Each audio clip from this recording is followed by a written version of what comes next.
Hello Aries, welcome to Gurumaa Hindi tarot. और ये reading है इस बारे में कि नो कॉन्टैक्ट सिचुएशन में उनकी फीलिंग्स क्या है आपके लिए। तो ये रीडिंग आपके लिए है अगर आप किसी नो कॉन्टैक्ट सिचुएशन से गुजर रहे हैं और सोच रहे हैं कि पता नहीं दूसरे साइड क्या चल रहा होगा, क्या ये पर्सन भी आपके लिए वैसा ही फील करता होगा जैसा आप करते हैं या फिर कुछ और है। लाइक जो भी उनकी फीलिंग है वो क्यों है और क्या कुछ नियर फ्यूचर में बदलने वाला है। सो अगर ये सब आप सोच रहे हैं, ये आपके सवाल है, तो ये रीडिंग डेफिनेटली आपको कुछ जवाब दे सकती है। तो चलिए आगे बढ़ते हैं और देखते हैं क्या मैसेजेस है आपके लिए। Aries, messages for Aries.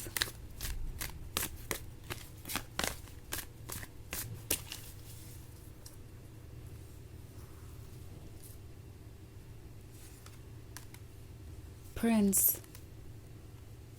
Four of Cups, Six of Swords, Five of Cups and Four of Stars. Okay. So हमारे पास है Six of Stars. Six of Stars के होने का मतलब है कोई ये फील कर रहा है जैसे कि आपने कुछ अचीव कर लिया हो, आपने कुछ कर दिखाया हो। वो चीज़ जो वो समझते थे कि आप नहीं कर सकते, उनसे दूर रहना और अपने आप को संभाल लेना, ये चीज़ इस पर्सन को बहुत सरप्राइजिंग लग रही है। क्योंकि ठीक सिक्स ऑफ स्टार्स से पहले हमारे पास है फोर ऑफ मून। और इंटरेस्टिंग बात यह है कि ये पर्सन ये सोच रहा था कि चाहे वो आपको कमिटमेंट दे ना दे, जो चेंजेस आपके लिए ज़रूरी है वो चेंजेस वो लाए ना लाए खुद में इस रिलेशनशिप में, आप इस रिलेशनशिप को कंटिन्यू करेंगे क्योंकि आपको उनकी ज़रूरत है। वो एक तरीके से आपके लिए नेसेसिटी है।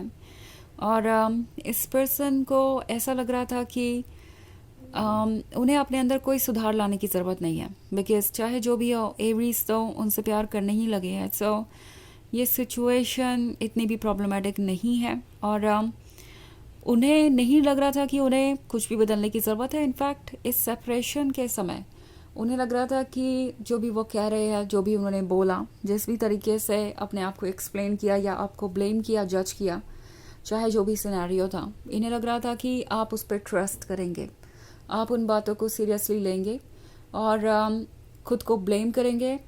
या मे बी अगर इन्होंने आपको गोस्ट कर दिया, अचानक से ही रिस्पॉन्ड करना बंद कर दिया और आप सोच रहे थे कि क्या चल रहा है क्या नहीं, तो इन्होंने आपको एक साइलेंट ट्रीटमेंट देने की कोशिश की जिसकी वजह से आप खुद को किसी बात के लिए ज़िम्मेदार समझें।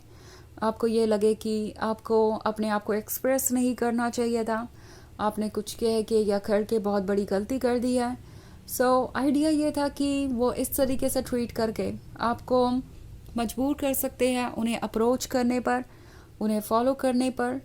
बट अब ऐसा नहीं हो रहा है, तो इस पर्सन को लगता है कि उन्हें फिर से कुछ पढ़ने की ज़रूरत है और वो है आप। ओके, शुरुआत में उन्हें लग रहा था कि वो जो ओपन बुक देख रहे हैं उसके बारे में वो सब कुछ जानते हैं, पर ये पर्सन ये भूल गया कि कोई बुक चाहे कितनी भी ओपन हो, उसके आप 2 ही पेजेस पढ़ सकते हैं जो दोनों साइड है। तो अभी भी बहुत कुछ बचा हुआ है आपकी पर्सनैलिटी में जानने के लिए। इस पर्सन को ये लग रहा था कि आप जो बोलते हैं वो आप फील कर रहे होते हैं, जो आप फील कर रहे होते हैं वो आप बोलते हैं। तो कोई भी ऐसी चीज़ नहीं है जो आपको अंदर ही अंदर परेशान कर रही होगी और आप उसके बारे में बोलेंगे नहीं। एंड इस पर्सन को जब भी ऐसा लगा कि आपने किसी चीज़ के बारे में कंप्लेन किया, तो उन्हें ये भी लगा कि जो भी एक्सप्लेनेशन उन्होंने दिया था आप उससे सेटिस्फाइड थे और उन्हें कभी नहीं लगा कि उन्हें ये चेंज करने की ज़रूरत है। उन्हें लग रहा था कि हर बार जब वो एक्सप्लेनेशन दे रहे हैं तो इस रिलेशनशिप को ठीक कर रहे हैं, सॉर्ट आउट कर रहे हैं, पहले जैसी सारी चीज़ें हो जाती हैं। उन्हें ये नहीं नज़र आ रहा था कि हर बार एक्सप्लेनेशन सुनकर आप धीरे धीरे टायर्ड होते जा रहे थे और अब आप उस पॉइंट तक पहुंच गए हैं कि उनके इस तरीके के बिहेवियर का आपके पास कोई जवाब नहीं है और ना ही आप जवाब देना चाहते हैं क्योंकि आप टायर्ड हैं। आप इस तरह के माइंड गेम में नहीं फंसना चाहते और ना ही इसे खेलने में इंटरेस्टेड हैं। 4 ऑफ स्टार्स है, तो ये पर्सन आप काफ़ी लोनली महसूस कर रहा है। आपकी प्रेजेंस का क्या मतलब था, आपके लव का क्या मतलब था, उस डेडिकेशन का क्या मतलब था, वो अब जाके इस पर्सन को समझ में आ रहा है और वो रियलाइज़ कर रहे हैं कि जो कुछ भी उन्होंने किया या कहा वो ठीक नहीं था। उन्हें ये भी रियलाइज़ हो रहा है एरीज कि अगर वो आपको रीज़न देंगे कि आप उन्हें अकेला छोड़ दें तो आप ऐसा करेंगे।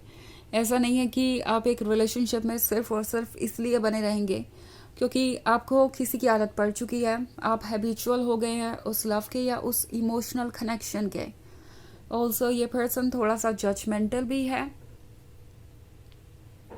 क्योंकि प्रिंस का कार्ड मैं देख रही हूँ। सो प्रिंस के होने का मतलब है ये सोच रहे हैं आपके बारे में और कहीं ना कहीं आपको जज कर रहे हैं कि एरीज अपने बारे में बहुत हाईली सोचते हैं, अपने आप को ओवर वैल्यू करते हैं, उनके लिए वही सबसे इम्पॉर्टेंट है। तभी तो वो मुझे मनाने की कोशिश नहीं कर रहे, तभी तो वो मेरी हर बात को नहीं मानते, तभी तो वो इतने ज़्यादा स्टबर्न हो सकते हैं। सो उन्होंने क्या किया इस पे उनका फोकस नहीं है, उनका फोकस इस बात पे है कि आप क्या कर रहे हैं और आपका खुद को चुनना इस पर्सन को क्लियरली बिल्कुल भी पसंद नहीं आया और इस बात के लिए ये अपसेट है।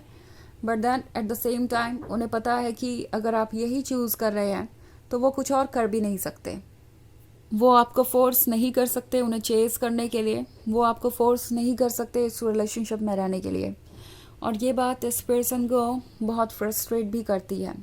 ओके हालांकि ये एक जनरल रीडिंग है तो ये सबसे रेजोनेट नहीं करेगी, एनर्जी रिवर्स हो सकती है अगर आप क्रॉस वॉचर हैं। इसके अलावा अगर आप पिछले वीक की रीडिंग देखना चाहें या ईयरली रीडिंग देखना चाहें 2025 की, तो उसका लिंक आपको डिस्क्रिप्शन बॉक्स में मिल जाएगा हमेशा की तरह। तो चलिए आगे बढ़ते हैं और देखते हैं और क्या मैसेजेस हैं आपके लिए। Messages for Leos, sorry Aries, 10 of cups, prophetess, the devil, 3 of pentacles and ace of swords. Okay.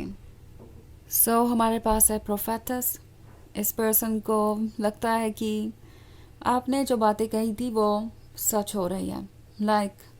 आपसे दूर जाकर उन्हें पता चलेगा कि आपकी क्या अहमियत है या आप कितना कॉम्प्रोमाइज़ कर रहे हैं, सेक्रीफाइस कर रहे हैं, या कुछ ऐसा जो आपको लगा था गलत है वो गलत फैसले ले रहे हैं, बहुत ईगो सेंट्रिक हो रहे हैं, सेल्फिश हो रहे हैं। और ये पर्सन उस समय उन चीज़ों को मानने को तैयार ही नहीं था और अब उन्हें नज़र आ रहा है कि जो भी आप कह रहे थे वो सही था।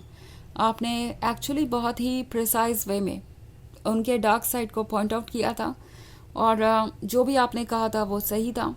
हालांकि अभी भी इनके ईगो को ये मानने में बहुत कष्ट हो रहा है कि वो गलत थे। ऑल्सो 3 ऑफ पेंटिकल्स का कार्ड है तो आपके बारे में बातें हो रही हैं। कोई हो सकता है उन्हें इनकरेज कर रहा हो साइलेंट रहने के लिए, ये साइलेंट ट्रीटमेंट आपको देने के लिए, क्योंकि इस 3 ऑफ पेंटिकल्स के बाद ही एस ऑफ सोर्ड्स है। तो शायद हमेशा से ऐसा ही था और कोई इन्हें समझा रहा था कि वो आपको कैसे कंट्रोल कर सकते हैं इस रिलेशनशिप में, वो आपको कैसे पुश कर सकते हैं वो चेंजेस लाने के लिए जो आप नहीं लाना चाहते। 10 ऑफ कप्स का कार्ड है तो इन्हें रियलाइज़ हो रहा है कि वो कितने क्लोज थे आपके और आप दोनों कितना कुछ अचीव कर सकते थे, सब कुछ कितना परफेक्ट हो सकता था। बट उन्होंने फिर भी चूज़ किया इस तरीके से आपको ट्रीट करके इस रिलेशनशिप को लूज़ करना। And in the end the devil है तो द डेविल है तो कोई इंटरफेरेंस हो सकता है बाहर से, या ये इनके अपने जजमेंट है, नेगेटिव थॉट्स है जिसके कारण इस पर्सन ने इस रिलेशनशिप को इस हालत में पहुंचा दिया है। अब जब आप नहीं हैं तो ये द डेविल इन्हें ही परेशान कर रहा है और इससे ये खुद डील कर रहे हैं और सफ़र भी कर रहे हैं। तो चलिए देखते हैं आपके लिए ओरेकल मैसेज क्या है।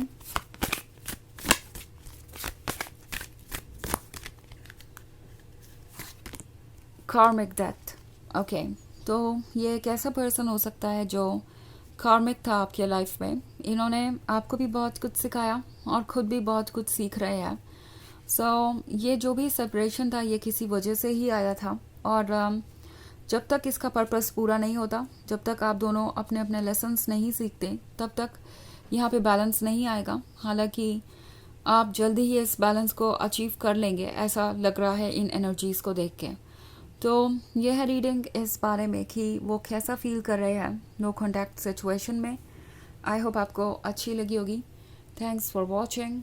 Till next video, bye.